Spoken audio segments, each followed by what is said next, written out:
কয়দিন ধরে এক নাগাড়ে এইভাবেই বৃষ্টি হচ্ছে। এদিকে ঘরে দুটো চালও নেই যে সেদ্ধ করে খাবো। এমন ভাবে চলতে থাকলে তো বন্যা হয়ে যাবে। কি হয়েছে গিন্নি, কি এত বিড়বিড় করছো? যেভাবে বৃষ্টি শুরু হয়েছে, এমন হলে তুমি মাছ ধরতে বেরোবে কি করে গো? আর মাছ না ধরা হলে সংসার চলবে কি করে? ঘরে যে কিচ্ছুটি নেই। আরে আমিও তো সেটাই ভাবছি গিন্নি। এভাবে বর্ষা বাদলা চলতে থাকলে তো না খেয়ে মরতে হবে আমাদের সবাইকে। কাল বিল থেকে দুটো কলমি লতা তুলে এনেছিলাম। কাল কিছুটা রান্না করেছি আর আজকের জন্য রেখেছি, কিন্তু ঘরে যে কোনো চাল নেই যে রান্না করব। আশেপাশে দুই এক বাড়িতে গিয়ে একটু খোঁজ নিয়ে দেখো। আজকে আকাশটা মেঘলা হয়ে আছে, কিন্তু বৃষ্টি শুরু হয়নি এখনো। এর মধ্যে নদীতে গিয়ে জাল ফেলে দেখি মাছ পাওয়া যায় কিনা। আশেপাশে আর কার বাড়িতে যাব? সবারই তো একই অবস্থা। বৃষ্টির চোটে কেউ তো এই কয়দিন ঘর থেকে বের হতে পারেনি। তাহলে তুমি দুটো গমের আটার রুটি বানাও গিন্নি। আজকের রাতটা না হয় আমরা আটার রুটি আর কলমি ডাঁটা সেদ্ধ খেয়েই থাকবো। সে না হয় করলাম, কিন্তু যেভাবে বৃষ্টি শুরু হয়েছে, বানের জল ভেসে আসা শুরু হলে তো বন্যা হয়ে যাবে গো। তখনকার জন্যে ঘরে তো কিছু শুকনো খাবার মজুত রাখতে হবে। সেটাও তো আমিও বুঝতে পারছি। এভাবে চলতে থাকলে তো বন্যা হয়ে গেলে না খেয়ে মরবে। আমাকে আমার জালটা এনে দাও তো দেখি। আকাশ ভালো থাকতে থাকতে মাছ ধরতে বেরিয়ে পড়ি। ঘরে শুকনো মুড়ি আছে, দুটো চিবিয়ে যাও, না হলে পরে আবার খিদে লাগবে। না না, এখন আর কিছু খাবো না। দেখি কয়টা মাছ পেলে বাজারে নিয়ে বিক্রি করব। ওই টাকায় চাল আর কিছু সবজি নিয়ে আসা যায় কিনা দেখি। রান্নাঘরে দেখো, একটা ব্যাগের ভিতরে জাল রাখা আছে। সেখান থেকে জাল আর মাছ রাখার পাত্রটা নিয়ে যাও। ঠিক আছে, আমি তবে বের হলাম গিন্নি। সাবধানে যেও।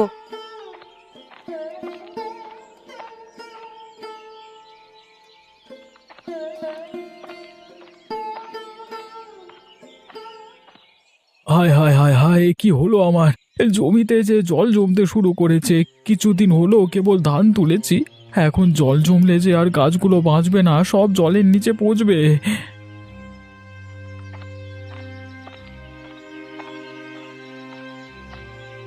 কিরে গোপাল, কি হয়েছে তোর? এভাবে আহাজারি করছিস কেন? দেখুন হারান দাদা, এই কদিনের বৃষ্টিতে আমার জমিতে জল জমে।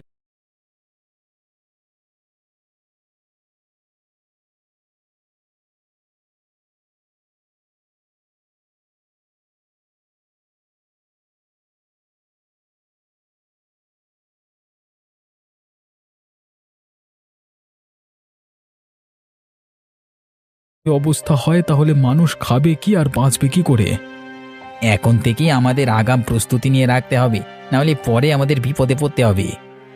আমরা গরিব চাষাভুষো মানুষ, আমাদের নিজেদের জমানো তো তেমন টাকা পয়সা থাকে না। যা থাকে জমির কাজে লাগিয়ে দিই ফসলের আশায়। তা তুই ঠিকই বলেছিস গোপাল। আমরা তো ফসলের আশায় কত কি বিসর্জন দিই, আর শেষকালে যদি ফসলের এমন হাল দেখি তাহলে তো আমাদের আর চাষবাস করবার ইচ্ছেটাই মরে যাবে। এক কাজ করলে কেমন হয় দাদা? কি কাজ? আমরা যদি সেচে জমির জল সব বাইরে ফেলে দিই, তাহলে কেমন হয় বলো তো? তুই খেপেছিস নাকি রে গোপাল? এই এত জল কি সেচে শেষ করা সম্ভব? কি করব বলো, জমির এমন হাল দেখে মাথায় যা আসছে তাই বলে ফেলেছি। বিপদের সময় এমন অস্বাভাবিক চিন্তা মাথায় আসে, কিন্তু তাই বলে তো আর বোকার মতো সেটা করতে গেলে হবে না। তাহলে এখন আমরা কি করব দাদা? কি আর করব, আকাশ পানে চেয়ে থাকা ছাড়া কোনো উপায় নেই। আকাশে রোদ উঠলে এই জল শুকিয়ে যাবে, তখন আবার ফসল বোনা যাবে যদি এগুলো নষ্ট হয় তো। আবার ফসল বুনবার মতো সামর্থ্য এখন আমার নেই দাদা। আর তাছাড়া আকাশের যা হাবভাব দেখছি, তাতে করে মনে হয় না এই বৃষ্টি এত সহজে যাবে। সে পরে দেখা যাবে, এখন এখানে বিলাপ করে লাভ নেই, চল বাড়ির দিকে যাই আমরা।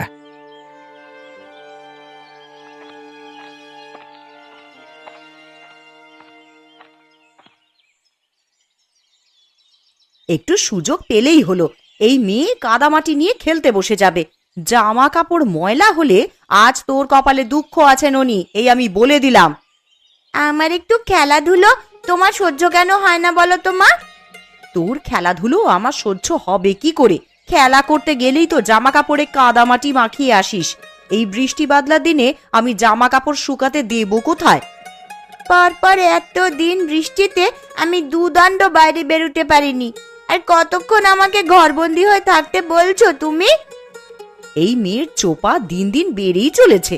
দিন দিন বড় হচ্ছিস আর আদব কায়দা সব ভুলতে বসেছিস দেখছি। মা, ও মা, আমার না খুব খিদে পেয়েছে, আমাকে কিছু খেতে দাও না মা। একটু আগেই না গুড়মুড়ি খেয়ে খেলতে বসলি, এখনই তোর খিদে পেয়ে গেল? অভাবের স্বভাব নষ্ট, কথাটা তো সত্যিই দেখছি।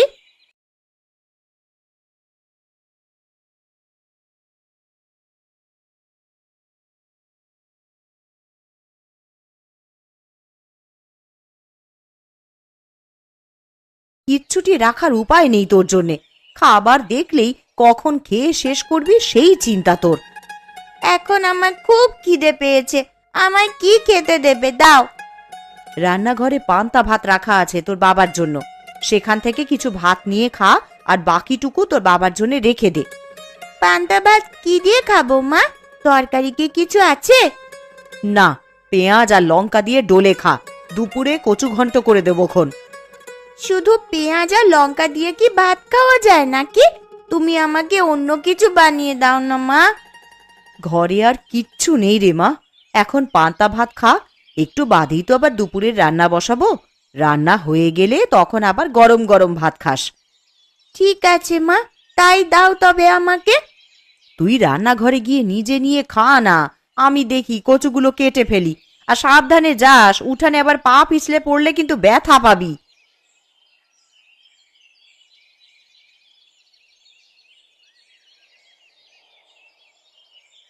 লোকটাকে সেই কখন থেকে খেতে ডেকে এসেছি, এখনো আসার নাম নেই। আর এদিকে যে খাবারগুলো সব ঠান্ডা হয়ে যাচ্ছে। কই গো, সকালের খাবার খাওয়া লাগবে না নাকি তোমার? একটু খাজনার কাগজপত্র নিয়ে বসেছিলাম গিন্নি, ভেবেছিলাম হাতের কাজটা শেষ করে তবে খাবো। তা তোমার জ্বালায় কি আর হলো? আবার ঠান্ডা হলে তো আবার বলবে ঠান্ডা খাবার খাবো না। তোমাকে নিয়ে আমার হয়েছে যত জ্বালা। আমার কাজ না মিটিয়ে সেখান থেকে উঠতে ভালো লাগে না। আরে জানোই তো টাকা পয়সার হিসাব কিতাব। হয়েছে, খাবারের সময় খাওয়া আর কাজের সময় কাজ। এত টাকা টাকা করছো, মরে গেলে এই টাকা খাবে কে শুনি? আমার টাকা আমি খেয়েই মরবো, কাউকে আমার টাকার ভাগ দেব না আমি। হয়েছে বাপু, হয়েছে। তোমার ওই কালোবাজারি টাকা নেওয়ার ইচ্ছে আমার নেই। দুবেলা দুমুঠো ভাত খাই, সেটাই আমার হজম হতে চায় না। আরে মনে রেখো, এই কালো টাকা দিয়ে কিন্তু সব আরামায়েশের জীবন পেয়েছো গিন্নি। গাঁয়ের মানুষদের রক্তচোষা টাকাতে আমার আরামায়েশ ভালো লাগে না। তুমি ভালো করেই জানো যে আমি বিলাসিতা পছন্দ করি না। আর হতভাগাদের থেকে মেরে আনা টাকা তো আমাকে আয়েশ দিতে পারে না। খেতে এসে তোমার নীতি কথা শুনি তো পেট ভরে যায় গিন্নি। এতই যখন মায়া হয় তখন যাও না, একটা ধর্মশালা খুলে বসো। সেটা পারলে তো ভালোই হতো। জীবনে তোমার সাথে থেকে যে পাপ কামিয়েছি, তার বদলে কিছুটা পুণ্য যদি পেতাম। আমায় কি খেতে দেবে না নাকি নাকি এভাবে খোঁচা মেরে কথা শোনাতে থাকবে? তাহলে আমাকে ডাকবার কি দরকার ছিল শুনি? দিচ্ছি, খাবার খেতেই তো ডেকে এনেছি, তা তুমি তো শুরু করলে।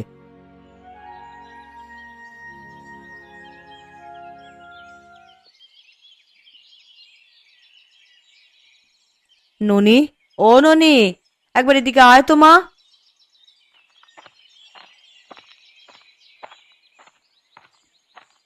কি হয়েছে মা, আমায় ডাকছো কেন?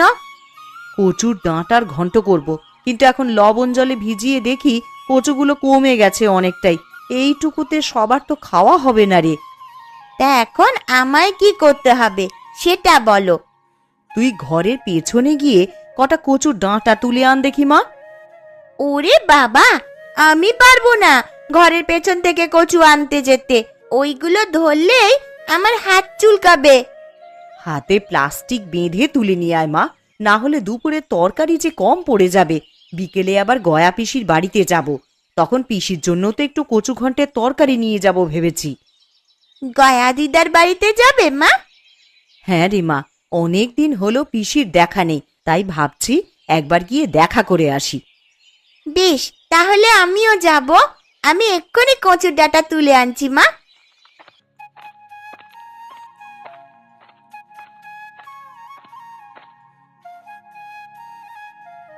জয়াদি, ও জয়াদি, রান্না বসিয়ে দিয়েছো দেখছি। আমার তো এখনো কিচ্ছু করা হলো না গো। আরে কমলা যে, আয় বস এখানে। না দিদি, বসতে আসিনি, আমি এসেছি তোমার কাছে কিছু চাইতে। কি চাইতে এসেছিস কমলা? ঘরের রান্না করার মতন কিচ্ছুটি নেই দিদি। এখন কি রান্না করব ভেবে পাচ্ছি নে। কাল কটা কলমির ডাঁটা তুলে এনেছিলাম, তাই দিয়েই কালকের দিনটা কোনো রকমে চলেছে। আমার ঘরেও তেমন কিছু নেই রে কমলা। এই দেখ না, ননিকে ঘরের পেছনের জমি থেকে কটা কচুর ডাঁটা তুলে আনতে বলেছি। আমাকে আজ সের চাল দেবে দিদি? আমি কাল আবার দিয়ে যাব তোমায়। ওমা, থাকলে কেন দেব না? ওইখানে চালের মটকা থেকে চাল নিয়ে যা তুই। উনি রাতের চাল নিয়ে এলেই আমি কাল সকালেই চাল ফিরিয়ে দিয়ে যাব তোমায়। সেসব নিয়ে তোকে ভাবতে হবে না, এখন চাল নিয়ে গিয়ে রান্না বসা যা, না হলে ঠাকুরপো বাড়ি এলে কি খেতে দিবি? ঠিক আছে দিদি।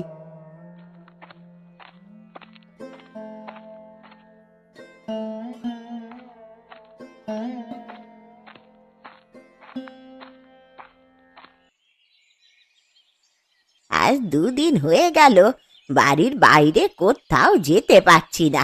এইভাবে জলবন্দি হয়ে কি থাকা যায় নাকি? ঠিক মতো 2 দিন রান্না খাওয়াও হচ্ছে না।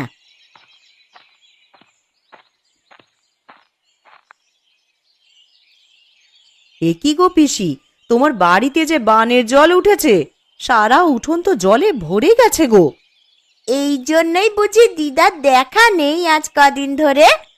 ওরে, তোরা আস্তে আস্তে আয় এদিকে, দেখে শুনে পা ফেলিস, আবার উঠানে পা পিছলে জলে পড়ে যাস নে তোরা।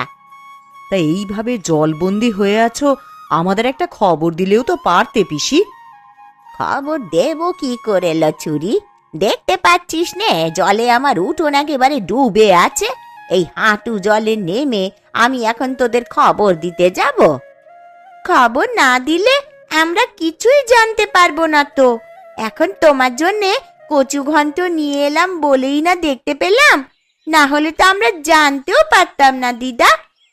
তা তোরা আমায় কেমন ভালোবাসিস তা আমার জানা হয়ে গেছে। দুটো দিন পার হয়ে গেল আর তোরা এখন এসেছিস আমার সাথে দেখা করতে। কি করব পিসি, দেখলেই তো এই 2 দিন কেমন টানা বৃষ্টি হলো। আকাশের ভাব ভালো দেখছি না গো, সন্ধ্যায় খুব বৃষ্টি হবে বলে মনে হচ্ছে। আরো বৃষ্টি হলে তো এবার জল ঘরে উঠে যাবে দিদা, তখন তুমি থাকবে কোথায়? এই বুড়ির আর কে আছে যে দেখে রাখবে? বানের জলে ভেসেই না হয় চলে যাব কোথাও। ছি ছি পিসি, এসব কথা কখনো মুখেও আনবে না। আমরা সবাই আছি তোমার পাশে।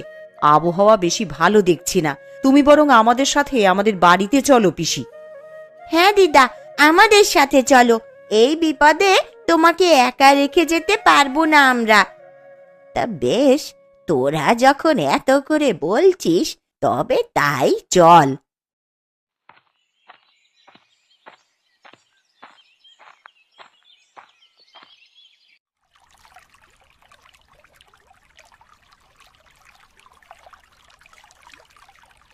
ভাগ্যিস কিছু শুকনো খাবার এনেছিলে, না হলে তো আমাদের দুর্ভোগের শেষ ছিল না।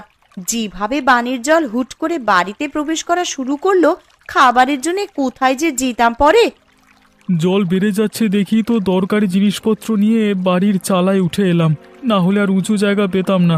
কলা গাছের ভেলা বানিয়ে রেখেছি, যে কোনো দরকার হলে এই ভেলায় ভেসে বেরোনো যায়।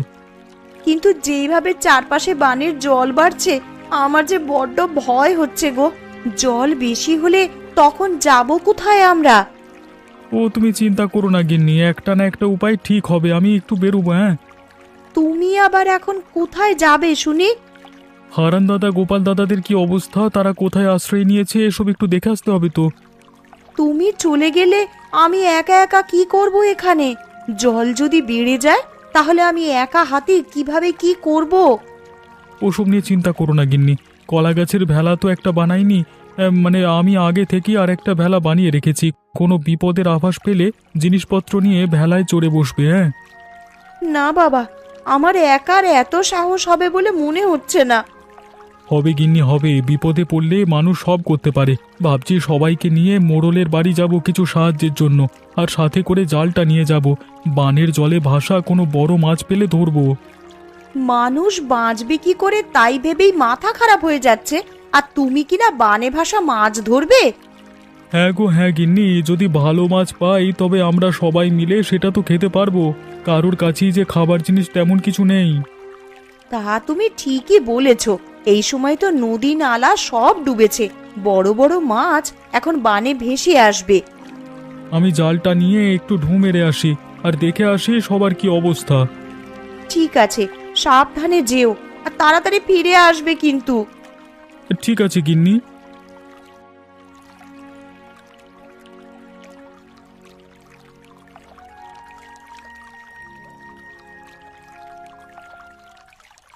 একদিনের মধ্যেই কত জল উঠে গেছে।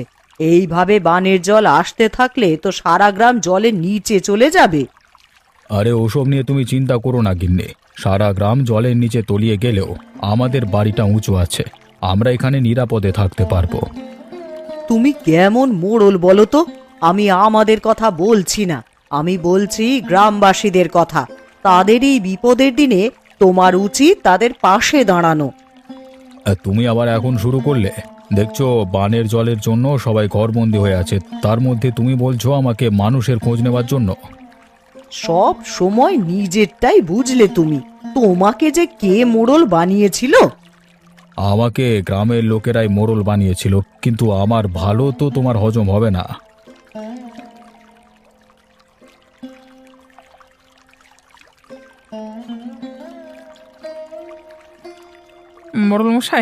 মোড়লমশাই বাড়িতে আছেন নাকি?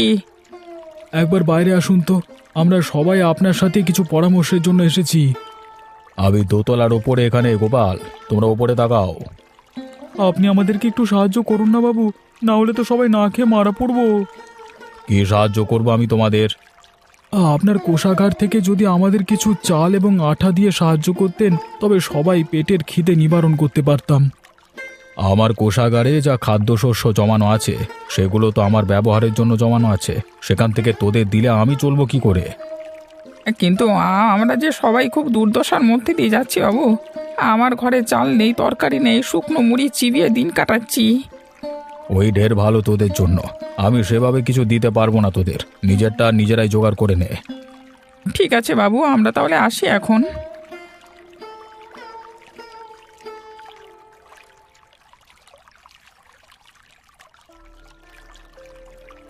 ও মা, দেখো ওই দেখো, কত বড় একটা মাছ দেখা যাচ্ছে বানের জলে। আরে তাই তো রে, এমন বড় মাছ তো আমি আগে কখনো দেখিনি। এটা কি মাছ গো পিসি? দেখে তো মনে হচ্ছে বিশাল একটা কাতলা মাছ হবে এটা। ওই তো বাবারা সবাই চলে এসেছে। বাবা জানো, এই বানের জলে বড় একটা কাতলা মাছ ভাসতে দেখা যাচ্ছে। কি গো, কোনো সাহায্য পেলে মোড়লের কাছে? না গো গিন্নি, মোড়ল আমাদের কোনো সাহায্য করতে রাজি হলো না। এখন এই বিপদের দিনে আমরা যে কি করব? ঘরে যা ছিল সব তো প্রায় ফুরাবার পথে। এগুলো ফুরিয়ে গেলে খাবো কি আমরা তখন? তোরা মাছ ধরা শুরু কর, বড় কাতলা মাছ দেখা যাচ্ছে বানের জলে। ধরতে পারলে বিক্রি করে অনেক টাকা পাওয়া যাবে। তা তুমি মন্দ বলনি পিসি। ওই যে বাবা, দেখো কত বড় একটা মাছ। এমন মাছ আমি জীবনেও কখনো দেখিনি। তুই দেখবি কি রে?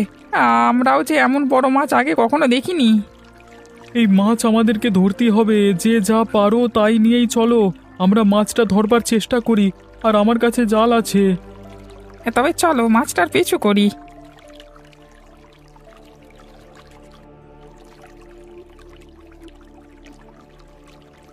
কিরে, তোরা সবাই মাছ ধরবার সরঞ্জাম নিয়ে কোথায় চলেছিস? আগে মোড়ল মশাই, বানের জলে এক বড় কাতলা মাছ ভেসে উঠেছে একটু পর পর, তাই আমরা সবাই সেটা ধরতে বেরিয়েছি। ওই তো মাছটা আবার ভেসে উঠেছে। আরে সত্যি তো, মাছটা যে অনেক বড় দেখছি। আমি এর আগে এমন বড় মাছ কখনো দেখিনি গো। কুবের, তুই জাল ফেল, আমরা বল্লম ছুঁড়ে মারি, দেখি কোনোভাবে মাছটাকে ধরা যায় কিনা। ধরা যাবে মানে? এক্ষুনি ধরে ফেলবো আমি।